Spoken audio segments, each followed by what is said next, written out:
So I'm coming to the other course for this week, and we start here with calculation of what is the exponential function. So if you remember, so we introduced the functions which were of the form a to x, right? So this was the value at x, a was some positive real number, and x was arbitrary,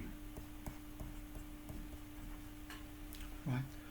And a special case is the exponential function with the base e, and that's the choice of a where we hope to see that f dash at 0 will exist and will be 1. So that's the crucial question, because you might just come back to previous stuff and see that we notice that the exponential function would be differentiable if it's differentiable at 0, and then it's f dash of 0 times the original function. So it's roughly the same, and the very same one would be the e to x. And now the miracle comes, right? Because you can imagine, what does it mean if the derivative of a function should be the function itself? It means it grows at the rate of its own value. So it's something like an absolutely amazing account in a bank where the interest rates would be just equal to the value of your deposit, right? And if your deposit would be it would be x, so the interest rate would be x. So if you get your interest computed once in a month, which is one of the possible ways how the banks are doing, then in a year you would get 1 plus x over 12, right? Because the x is the whole year interest rate, so it would be x over 12, and you do it 12 times. So it's just this thing, right? If you would just go for counting your interest every day, then you get this one. If it would be every hour, it would be this one, and so on. So our guess is that the function we are looking for should have this form. It should be the limit for n going to infinity, and you simply divide x by n, and you take it n times in a row, right? And that would be your yearly income. Right, so that's the hope. So in particular, the number e, which should be the right thing to look for, would be obtained for x equals 1. And that's exactly what we are doing. So we take the sequence, which is defined this way. It's just the same thing with x equals 1. And then with some technical tricks, we find out that the sequence is always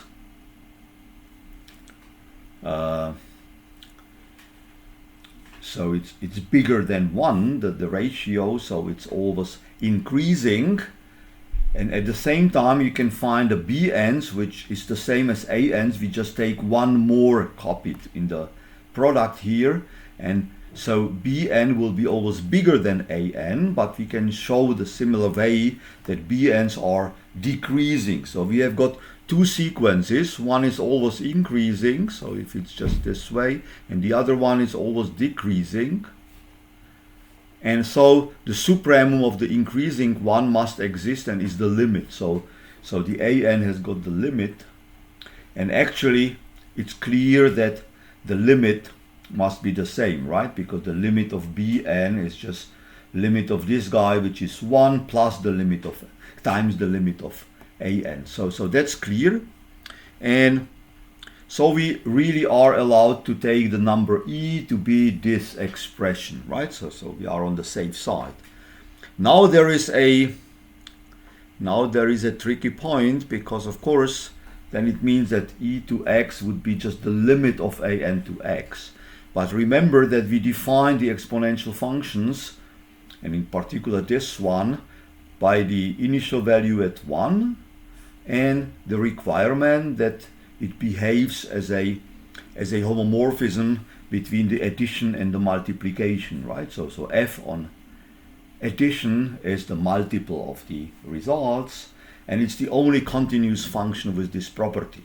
And therefore we know that we can jump into the limit was the operation, and so e to x would be, well, now there is a tricky point, right? We should notice that actually instead of computing e this way or defining it this way, we can replace n with n over x, right? So if you imagine you take any real number x, then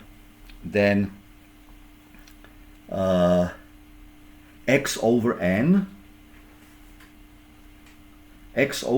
will go to 0 roughly at the same speed as 1 over n. It's just a scalar multiple of 1 over n. So it doesn't matter whether the x is negative or positive. I can get as small with x lomeno x over n as with 1 over n, just I have to take n appropriately bigger, right? And so that suggests that if I do it, so instead of n writing x over, instead of n writing n over x, so 1 over n will be then x over n, and here I will have, so here I will have n over x. And the reason why this happens is quite easy to see, because you can see, I was when I prepared for this video, I got stuck with thinking this out in detail, and actually it took me some time until I went through this thinking out and thinking in detail. And then what I came up with is the fact that if f goes from some interval in R into R, we know that intervals are mapped by continuous functions into intervals, and if f to minus 1, so if f inverse exists, then it goes again from the interval which is the image to the interval which was in the base. And if you restrict it to a closed interval, then it's a compact set. And by the considerations we did 2 weeks back, it's quite easy to see that it's always the case that continuous functions on compact sets which allow for inversion have also the inversion continuous. And having the inversion continuous for the exponential function means that the logarithm is continuous. And so we can now write what would be the original definition for e. So the an were the numbers 1 plus 1 over n to n. So logarithmus of an is n times 1 plus 1 over n, right? Pardon, not that way. N times logarithm 1 plus 1 over n. And now we know that this guys goes to e. So logarithm of the limit, because it's continuous, logarithm is continuous, will go to 1. So it means that this guy goes to 1 for n equals to infinity. But logarithm is a continuous function, so it means that necessarily also x times 1 over x times ln 1 plus x goes to 1 for x going to 0, right? 1 over n goes to 0, and logarithm is a continuous function. So this implies that ln 1 plus x is roughly the same as 1 over x for small x. And if we plug it in here, that exactly tells us that the limit of 1 plus x over n in the power n over x will be the same, the very same e as before. So that's a very crucial point here. So what we get is the exponential is then really what we expected it should be, right? So if I go up, so that was our expectation, that it should be like that. And we use this expectation to define e, and now we got the e to x. But now the crucial point comes, because now we can use the binomial theorem, right? So the binomial expansion. So remember the first week, the combinatorics part, right? And the binomial expansion of this guy gives us values like this, right? So this is just the un x is the expansion of this 1 plus x over n. And we can reorder this in such a way. So you have 1 plus x, then there will be x squared over 2 factorial times this guy, and so on, right? So you see there is a very nice pattern. And then with some, well, that would require some sort of, well, maybe ghost, not only this guy. And you can see with some care, which I will not touch now, that actually if we forget all these brackets, we get to the same limit. And this gives us this very beautiful and absolutely crucial and essential theorem. Just some books start with, this is the most important message in mathematics, the power series for the exponential function, right? And this is a way how to understand the power of e to x.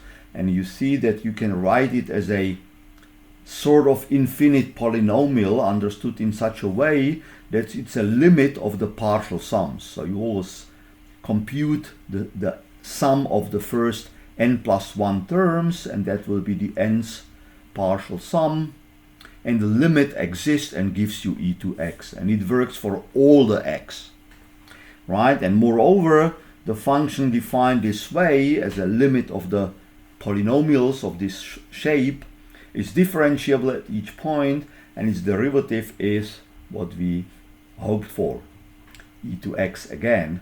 And you see, if we were able to differentiate such a limit of, so limiting case of infinite polynomials, if we were able to differentiate it term by term, then you see that it's obvious that the derivative is this, because you always get the previous term by differentiating. So 1 disappears by the derivative. Here you get 1. Here you get 2 times x, but over 2, and so on, right? So it's clear that it would work. So this is the exponential function, and the proof is quite demanding. So you can just give it a try, but it's a quite tricky sequence of estimates and fine-tuned considerations. So whoever wants to test your patience and abilities, just go for that. If not, just believe that it works. So that's the exponential function, and that will bring us to the more general objects and questions, and that's infinite series of numbers. And I will leave it for the next video. Right, so this is just enough about the exponential function. And to conclude, we know now that the exponential function is not only continuous but differentiable.